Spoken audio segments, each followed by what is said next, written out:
Bonjour tout le monde, alors aujourd'hui je vais vous faire une petite vidéo sur la dentelle et comment différencier l'endroit et l'envers d'une dentelle. Ça arrive parfois que je reçoive des mails comme ça où on me dit au secour, je vous ai acheté une dentelle mais impossible de reconnaître l'endroit, l'envers, est-ce que vous pouvez m'aider?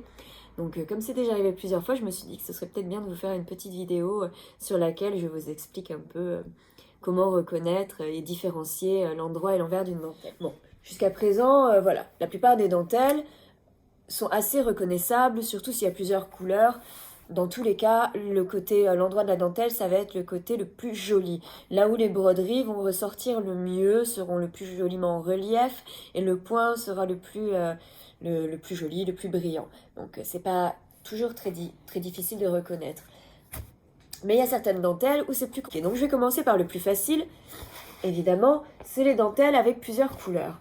Donc comme vous pouvez voir là, quand il y a plusieurs couleurs, que les broderies sont bien en relief, c'est plus facile de trouver l'endroit à l'envers parce que là, on le voit bien, on reconnaît bien les différentes couleurs, le point est beaucoup plus joli, alors que sur l'envers, bon, voilà, c'est beaucoup moins détaillé, c'est beaucoup moins joli, chatoyant, tout ce que vous voulez. Donc là où ça peut un petit peu plus se compliquer, c'est quand les dentelles sont monochromes et que donc elles n'ont qu'une seule couleur. On peut reconnaître la broderie par le point qui est un petit peu en relief, un petit peu plus brillant. Donc là, voilà, c'est l'endroit. On voit bien le relief de la broderie, ainsi que les détails des feuilles, par exemple, sur le motif, voilà, qui ressort bien. Donc ça, c'est l'endroit.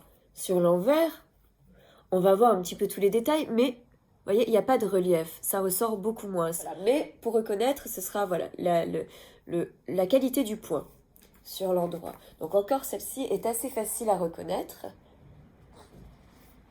Ensuite, toujours dans le côté monochrome, un autre détail très important. Alors ça, c'est quelque chose que j'ai découvert il y a quelques années grâce à Alice Pécat. C'est la créatrice de la marque de lingerie Joli Mom, une marque haut de gamme qui est faite en partie à Bayonne et Biarritz, vu qu'elle est de chez moi, du Pays Basque.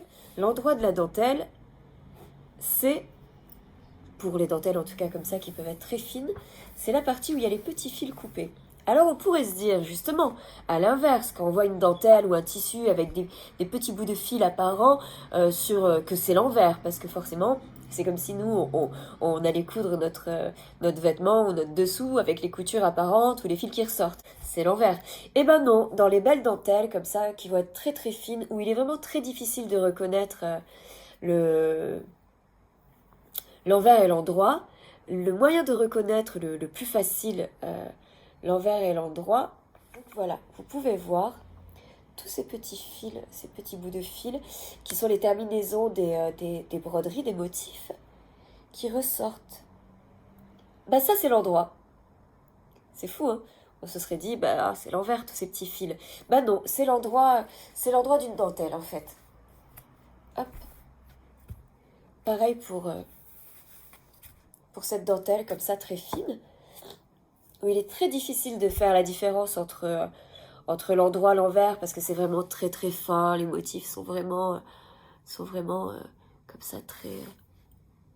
voilà, elle est d'une belle finesse. Bah, ce qui va différencier l'endroit de l'envers, ce sont les petits fils coupés à la fin des motifs. Ça, généralement, on le retrouve sur quasiment toutes les dentelles. Alors forcément, quand c'est évident de reconnaître l'endroit et l'envers, il n'y a pas de souci. Mais quand c'est pas évident, c'est vraiment le petit point qui fait la différence. Alors j'espère que vous les voyez quand même un petit peu en relief ressortir. Voilà. Là. Tac. Ici, sous mon doigt. Là. On les voit très bien. Ce sont ces petits fils qui vont vous indiquer l'endroit de la dentelle. Donc voilà, ce sont des petits détails, des petites astuces pour vous aider à faire la différence, à différencier l'endroit de l'envers. Après, bon, bah, j'ai envie de vous dire, hein, on est libre, la couture est faite pour ça, pour faire à peu près ce qu'on veut. Donc, si jamais vous avez envie de faire tout à l'envers, vous faites tout à l'envers. Si vous avez envie de faire un côté à l'envers, un côté à l'endroit, pour un effet de style ou je sais pas quoi, vous êtes libre aussi. Hein. Après tout, il n'y a pas mort d'homme et il n'y a rien de grave. Si jamais vous vous êtes trompé de côté, c'est pas très très grave. Et vous n'êtes pas obligé, si la dentelle est très compliquée et que c'est pas flagrant, de tout découdre, parce que ça va beaucoup plus abîmer la dentelle, par exemple, de tout découdre pour tout refaire. Sur l'autre côté, bon, il n'y a pas... À part si vraiment il y a une grosse différence et que c'est vraiment très vilain, il y a pas de problème, il n'y a pas de malheur en soi. Donc voilà, j'espère que cette vidéo vous aura plu et vous permettra d'en savoir un petit peu plus sur l'envers, l'endroit de la dentelle et qu'elle vous servira. Je vous dis à bientôt.